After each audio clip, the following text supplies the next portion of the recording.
Good evening.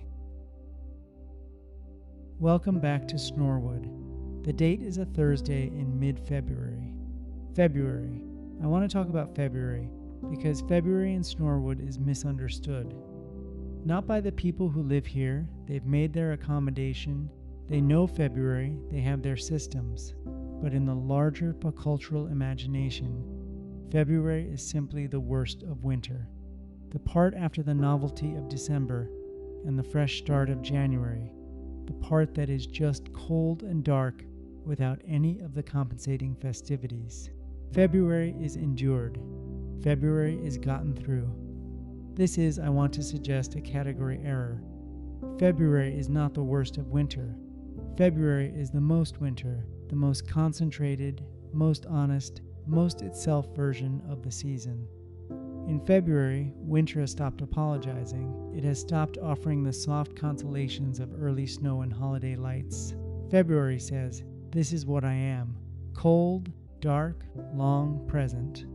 And if you meet it on those terms, if you stop fighting it and simply go into it, all the way the lake goes into ice, the way Doug goes into the ratings, the way Bev goes into a book on an evening she's been saving, February becomes something else entirely. February becomes the quietest time, the most interior time, the time when the town folds entirely into itself and what remains is only the essential.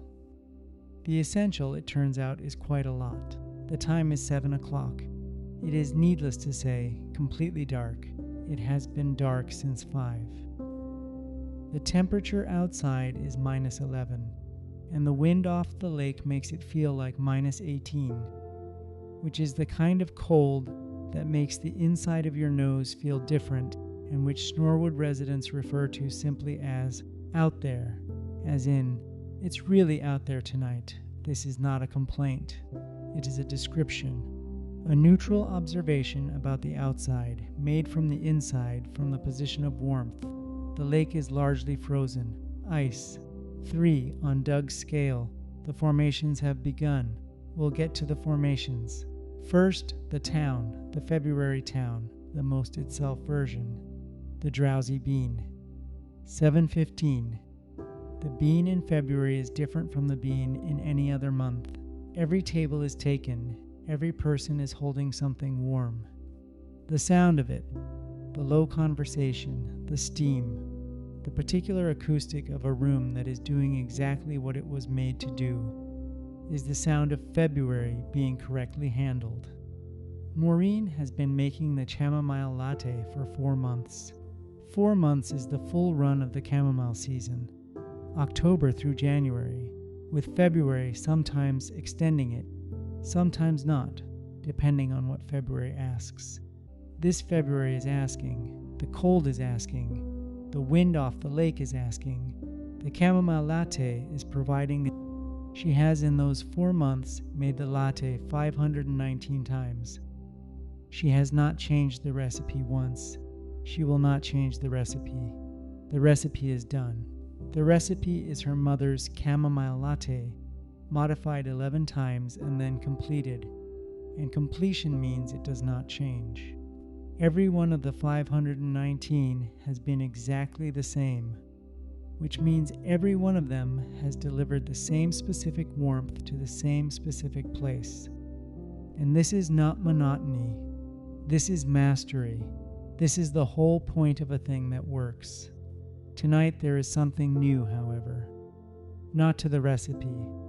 The recipe is finished, but alongside it, Maureen has been thinking since December about what comes between the chamomile latte and the May drink. The chamomile is for being indoors when it's cold outside. The May drink is for the air being right again. Between them, in February and March, there is a gap, a season within a season that is neither fully winter nor moving towards spring. That is something specific to itself. She has been experimenting, Danny knows this, because the experiments happen in the quiet hours of February afternoons, when the bean has a lull and Maureen is at the machine, doing something that is not a standard order, tasting it, putting it down, adjusting, tasting again.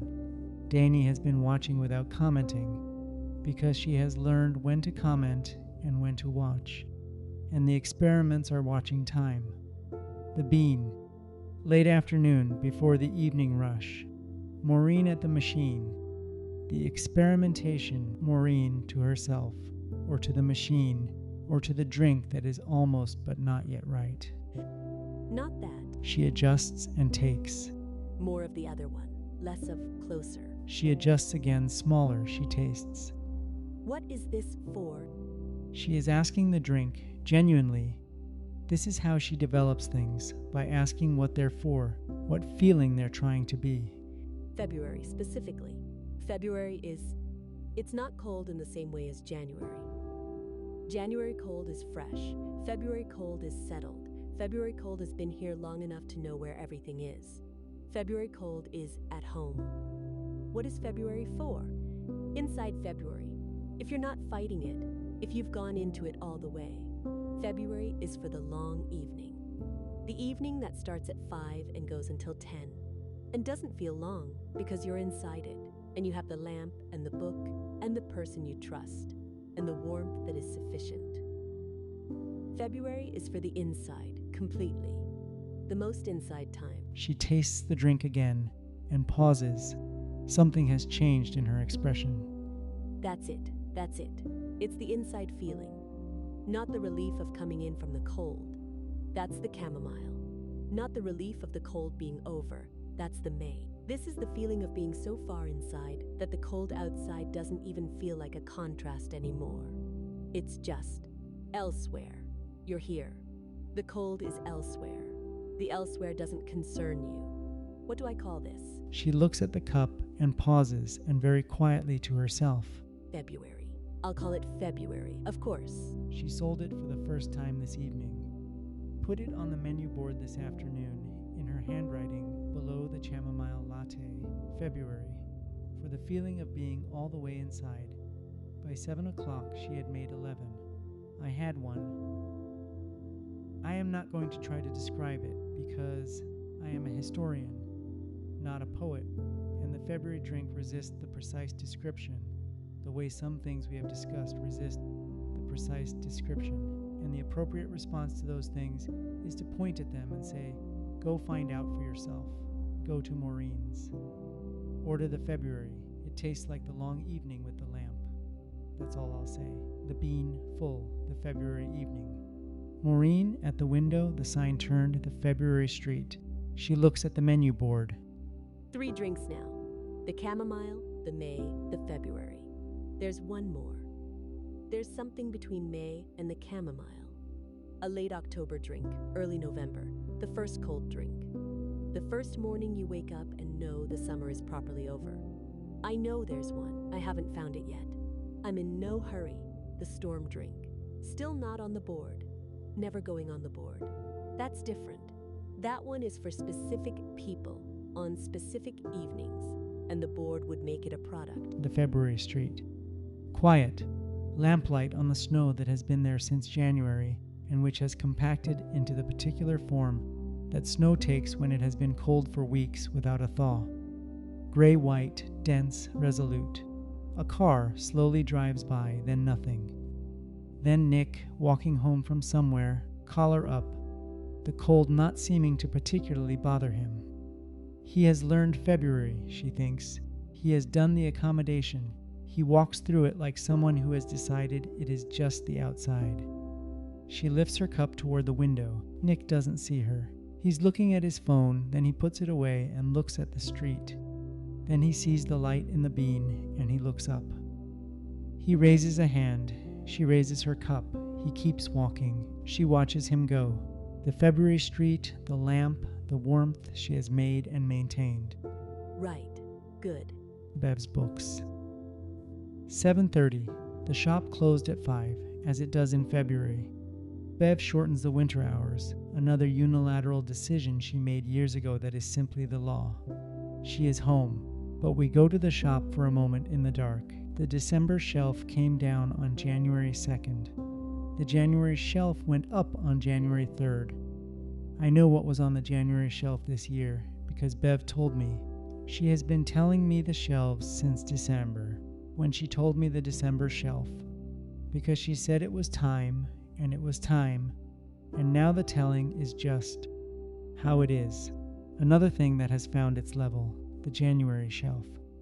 Middlemarch, which she puts up every January, because January is long enough for Middlemarch, and Middlemarch is big enough for January. The Waves Virginia Woolf, for the people who are ready for it.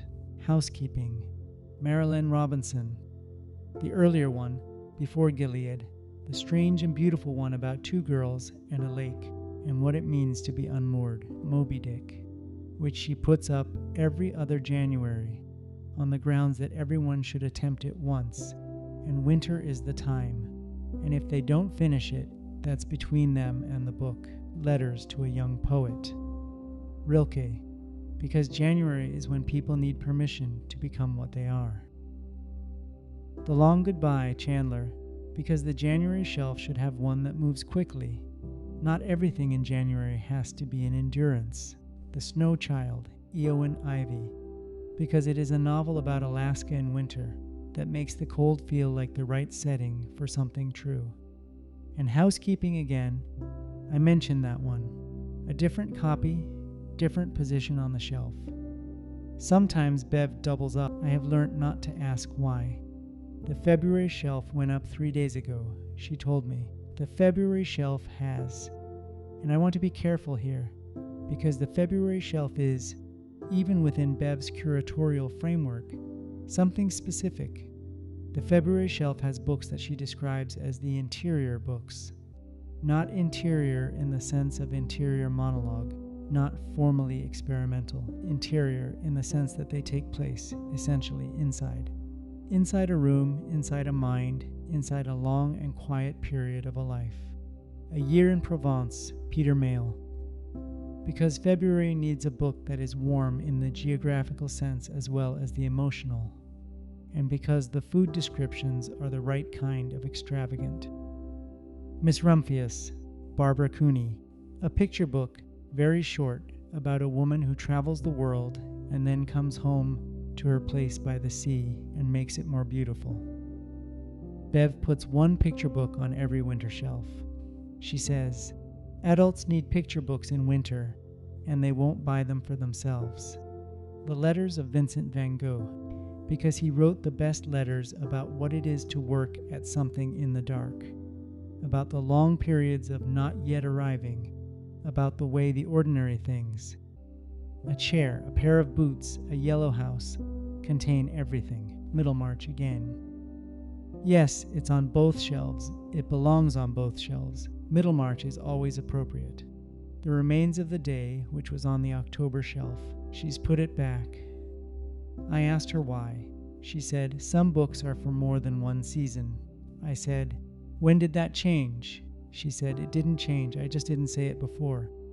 Tinker Tailor Soldier Spy, John le Carré.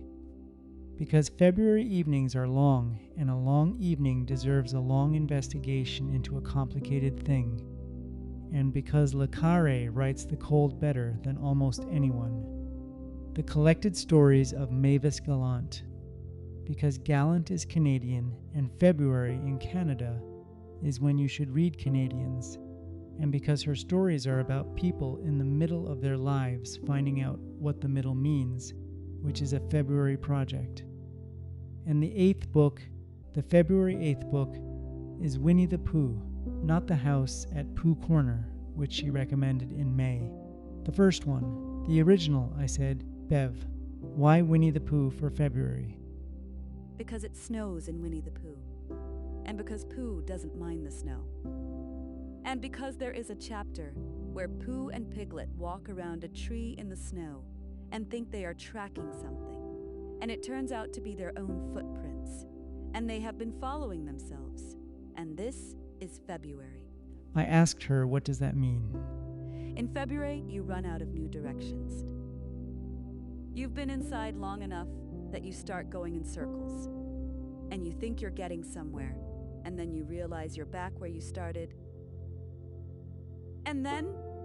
And this is the part Pooh gets right, you stop and you have a little something, and you feel better. It's little something. Pooh calls it a smackerel. The point is you stop, and you eat something warm, and you realize the circle wasn't the problem. I said, "What was the problem?" There wasn't one. I thought about this for a long time. I am still thinking about it. Winnie-the-Pooh for February. Bev is right. Bev is always right about the shelves. Steady ground, evening. But something different tonight. The studio is closed, as it is on Thursdays after the last class, and the building is mostly dark. But there is a light on in a room we haven't been in before. Not the studio, not the coffee side. Priya's office. Priya is writing a letter. This is unusual in the general sense. People do not write letters in February or any other month, particularly, but less unusual in the specific sense once you know why. She is writing to the Tuesday 8 o'clock waiting list. The waiting list for the Tuesday 8 o'clock class is 14 people. 14 people who asked to join the class and couldn't because the class is full. She has been looking at the waiting list since January, thinking about it the way she thinks about things she has not yet decided, but which are making themselves felt. She could open a new class, a second Tuesday, a Wednesday. The studio has the capacity, the demand is clearly there. The waiting list is 14 people. She hasn't decided yet. But she is writing to the 14 people on the waiting list, which is a thing she decided to do while mopping the floor 2 weeks ago. The way decisions come to Priya while she's doing something else, while her hands are occupied and her mind is in the space between thoughts. She is writing to say, "I know you're waiting. I haven't forgotten. I'm thinking about the right way to do this. I will let you know." She could have sent an email. She is writing letters because it is February, and because there is something about a letter in February that an email doesn't do. An email says, "I am efficient." A letter says, "I sat with this." She is writing. We can hear the pen. She pauses occasionally to think, then continues. To herself quietly, working through the letter as she writes it. I want you to know that the waiting list is not a formality. That I take seriously the fact that you said yes, and I don't want that yes to go unanswered. She crosses something out. She stops writing. She looks at the letter. She picks up her phone and calls Marcus. Hey, you still at the studio? I'm writing letters to the waiting list. Letters. Like letters on paper, with a pen. Don't. I didn't say anything. You were going to. He a pause that is him deciding not to say the thing. How's it going? I keep starting over. I don't know how to say. I want to tell them it matters that they asked. Not just that I'll get to them eventually. That the asking was the thing. That I noticed. Does that sound strange? No, it sounds like you. Is that a good thing? It's the best thing. Write them the letter you'd want to get. That's the one. Right. I'll be home in an hour. Priya has something in her voice. Relaxes completely. The way it relaxes when February has been correctly handled. And the letter is getting there and the lamp is on. Okay, an hour. She hangs up and looks at the letter, then picks up the pen and she writes. She wrote 14 letters, one for each person on the waiting list. Each one slightly different. She didn't copy them. She wrote each one separately, which took the better part of the evening. Each one said in different words, "I noticed." You said yes, and I noticed. The letters went out the next morning. She left them at the post office on the way to the studio in her car in the February dark. Before 6 a.m., 13 people replied, 12 by email, 1 by letter, because there is always one person who replies by letter. And Priya had half expected it and was glad. The 13th person, the one who didn't reply, came to the studio on a Tuesday evening 3 weeks later. She stood at the door of the Tuesday 6 o'clock as the students were leaving. She waited until most of them were gone. I got your letter. I'm not sure what class I want yet, but I wanted to say thank you. Take your time. I might need a while. I know. I'll be here. She always is, the pier. But not the pier in the way we know it. Something has changed. The boards are the same, the railing is the same, the 40 meters out into the lake are the same, but the lake is not the lake we know. The lake in February, from the end of the pier, is something else. I want to prepare you for the pier tonight, not because anything alarming has happened. Nothing alarming has happened. Doug is fine. The pier is fine. What has happened is simply February, and February at the pier is different from every other month at the pier, and I want you to arrive at it knowing that different here means more, not less. The lake freezes from the shore outward, not all at once. The lake is too large to freeze all at once. The open water in the middle stays open all winter. The freighters still move through it in shipping lanes kept clear by icebreakers, but the shore, the shallows, the sheltered bays, these freeze. They have been freezing since December, building since Ice 1 through 2, and now Ice 3 on Doug's scale. Ice 3 is what Doug has been waiting to write down. Ice 3 is the formations. Every winter, the ice at the shore of Lake Ontario builds into structures. Not random structures. They follow the physics of the thing, the water moving under the ice, the wind, the temperature, the particular geometry of this shoreline, this shallow bay, this configuration of rocks and sand. The structures that result are different every year. They are never the same twice.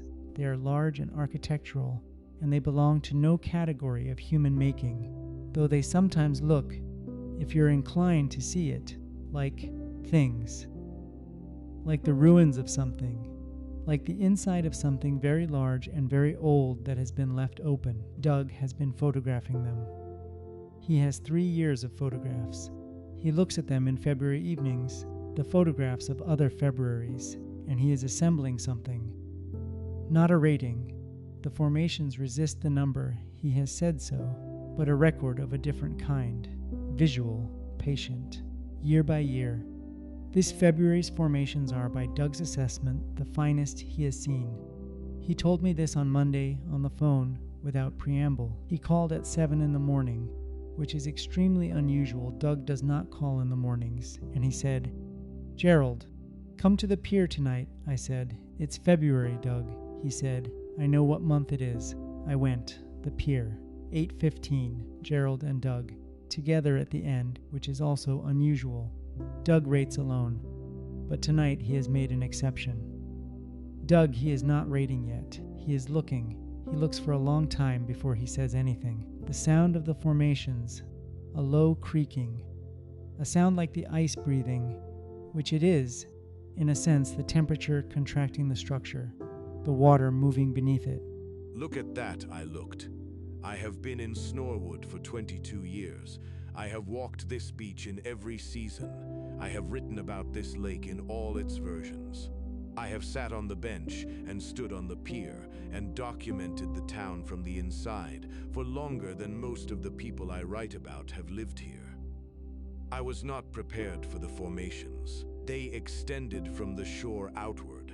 How far exactly was hard to say in the dark, but the lamplight from the path caught the nearest ones, and the moonlight caught the farther ones, and what you could see was, architectural is the right word. I said it before, and it's right, but it's insufficient. They were columns and shelves and ridges and arches, rough ones.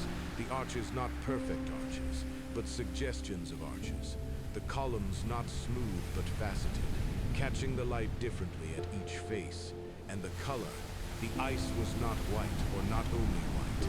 It was blue in places, the deep interior blue of ice that is thick enough to have a color of its own. Gray-white at the surface, and where the moonlight hit directly, something approaching silver, I said. I asked him how long had they been like this. They've been building since January. Tonight is the peak. You can tell by the temperature.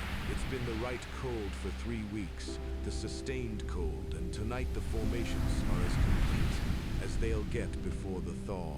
March, maybe late February.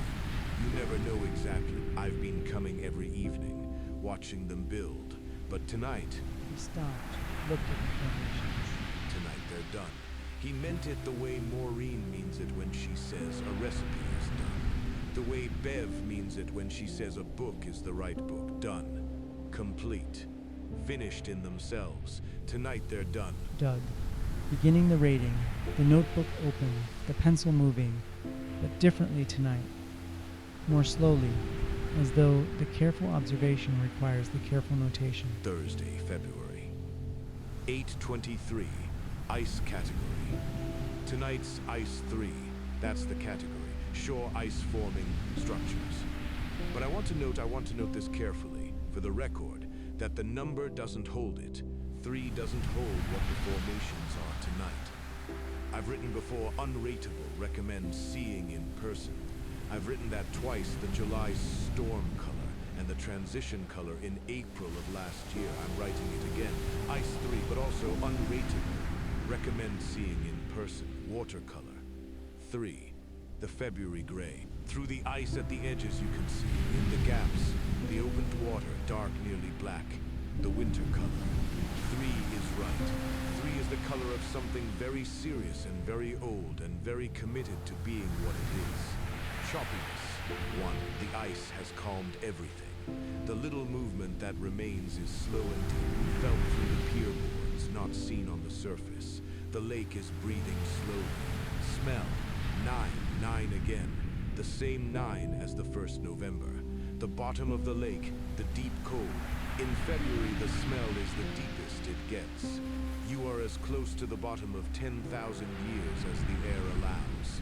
The ice has stripped everything else away. There is nothing between you and the ancient cold, overall. He pauses. Doug at the end of the pier, the formations around him, the February lake beneath. 7. The February 7, the third 7. After November's honest 7 and December's patient 7. February 7 is. He searches, the way he always searches, for the word that is accurate. Finished. The February lake is finished. Not done in the way of something ending. Finished in the way of something that has arrived at its complete form. The Ice 3 formations. The black water in the gaps. The 9 for smell. The 1 for choppiness. Everything the lake does in winter has been building to this. The November honesty. The December patience. The January accumulation. February is where all of it arrives. Finished. He closes the notebook. He looks at the formations one more time. He takes out his phone. He takes a photograph. It will not capture it. He knows it will not capture it. He takes it anyway. Then he looks at the formations without the phone, without the notebook, without the rating. Just looks. 2 minutes. Gerald counted. 2 full minutes of just looking then to the formations to the finished February lake. There. Just that. Just there, and they walk back up the pier together. The two of them, the historian and the man who rates the lake. In the February dark, the formations behind them, the town ahead. At the bench we both stopped. We both read the plaque. We do this now, both of us. We stop at the bench on the way back from the pier. I don't know when it became a habit. It is simply one now. Nothing worth noticing happens only once. The formations have been building since December. Every February they build. Different every year, the same ice, the same lake, the same shore. Nothing worth noticing, the formations, happening only once, accumulating year upon year in Doug's photographs in the record. And tonight's formations, specifically, the ones that are finished, complete tonight's are new. First and only. This specific configuration of ice and cold and time. Never again. Both things. We stood at the bench for a moment. I'll send you the photographs. He walked home. I stayed at the bench for a while. The formations behind me catching the moon. The February lake, finished. The town, the lamplight in the windows, the warmth inside. I stood at the bench in February on the shortest night that still felt very long, and I thought about what Doug said. For whatever you need them for. I need them for the record. I need them for the history of the ordinary evenings, which is also the history of the extraordinary evenings, because they are the same evenings I have come to understand seen from different distances. I need them because a thing witnessed deserves to be kept. This is where we pay attention. Yes, this is where. The dispatch station, 10 o'clock. The February night, deep and cold and quiet. Nick at his desk, the thermos, the log. The log, his voice has the quality of the February lake. The finished quality, the voice of someone who has arrived somewhere and knows it and is not surprised, because arriving is what you do when you've been showing up for long enough.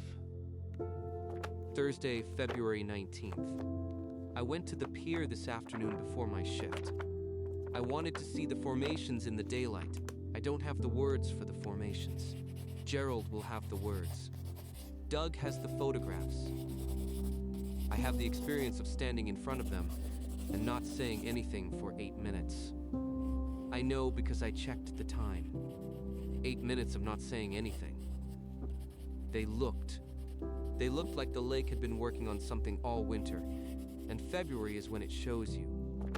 Like the cold is not the lake suffering, it's the lake making. The lake in winter is not the lake diminished. It's the lake becoming something it can only become when the temperature is right and the time is long enough. I took a photograph. It doesn't capture it. I took 4 more photographs. None of them capture it. I kept them all anyway. I texted Doug. I went to the pier this afternoon. He texted back after a pause, "How were the formations?" I said. I stood there for 8 minutes and said nothing. He said, 6 minutes longer than last February. I said, "You timed people last February?" He said, "I noticed." Different thing. Different thing. Shift is quiet. February quiet. The deepest quiet of the year, Gerald said, and he's right. Nothing moves outside unless it has to. The town is in the long evening, the February long evening, the one that Maureen makes the drink for. I had the February drink tonight. I stopped at the Bean before my shift. Maureen said, "You heard about it quickly," I said. Danny texted me. Maureen looked at Danny. Danny looked at the steam wand. The February drink tastes like being so far inside that the outside doesn't concern you. That's where I am. That's been a project getting here. Not a dramatic project. A slow one. The kind of project that is mostly just showing up, mostly just the ordinary evening, one after another, until one day you check and you're here, inside. The outside not concerning you. The cold out there and you in here, and the difference between out there and in here being something you've built carefully over a long time without quite knowing you were building it. My mother came last weekend. She saw the formations. She stood in front of them for 7 minutes and said nothing. The lake made these? The lake and the cold and February. It makes them every year. Different every year. Doug photographs them. 3 years now. I want to see next year's. I'm thinking about moving closer, not to Snorewood specifically, to this stretch of lake. An hour east or west, somewhere on the shore, close enough to come in on a Saturday without planning it. You don't have to do that. I know. I want to see the things that are different every year. Nick writes this down carefully. The way you write down the things that matter most. She wants to see the things that are different every year. 11 months of logging, and I don't think I've said it better than that. Unit 14, 1109. The cold this week has been setting it off early. The barometric pressure, the temperature contracting everything. I've started calling it the February unit. As in the February unit came in at 1109.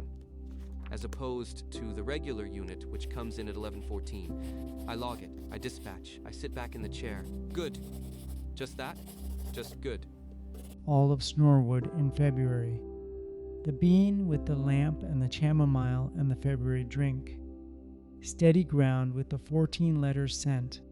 The pier and the formations. The bench in the cold. Doug at home with the photographs, the 3 years of them, adding tonight's, Bev in the chair with whatever she is reading.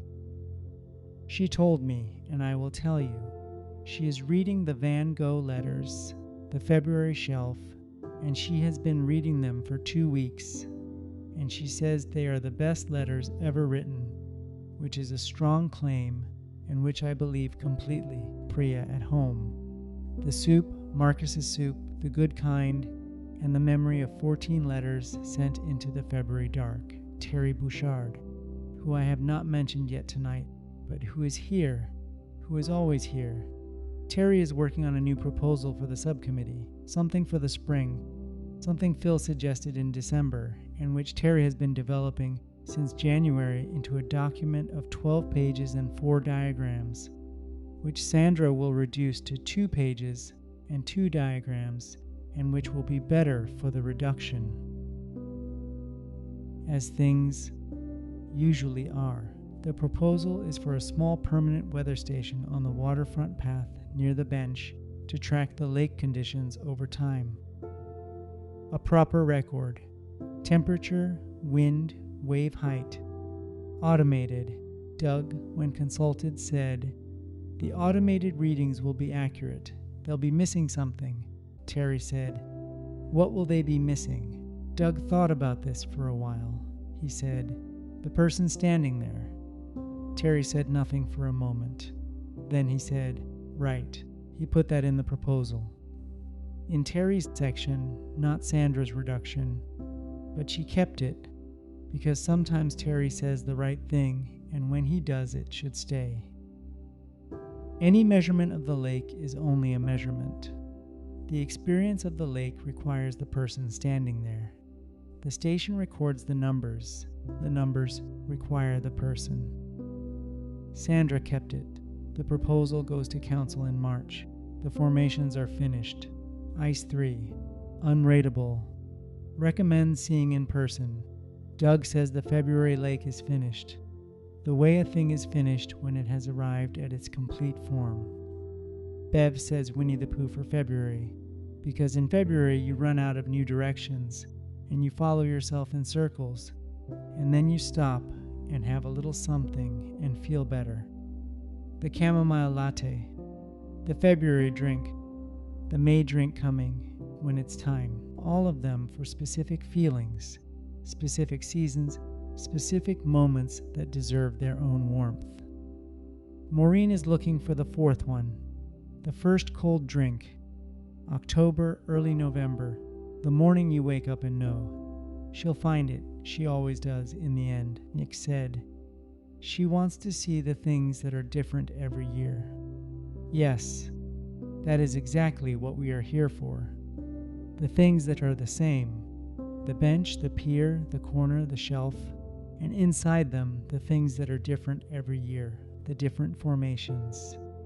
The different November 7, the different 1st May, the different butter tart eaten on the same bench, by a different person, in a different moment of their becoming. Both, always both, the February lake, the formations, finished, catching the moon, the town inside, warm, the long evening, handled correctly. And now, in Snorewood, the lights are low, the streets are quiet, and the lake has gone still. Good night.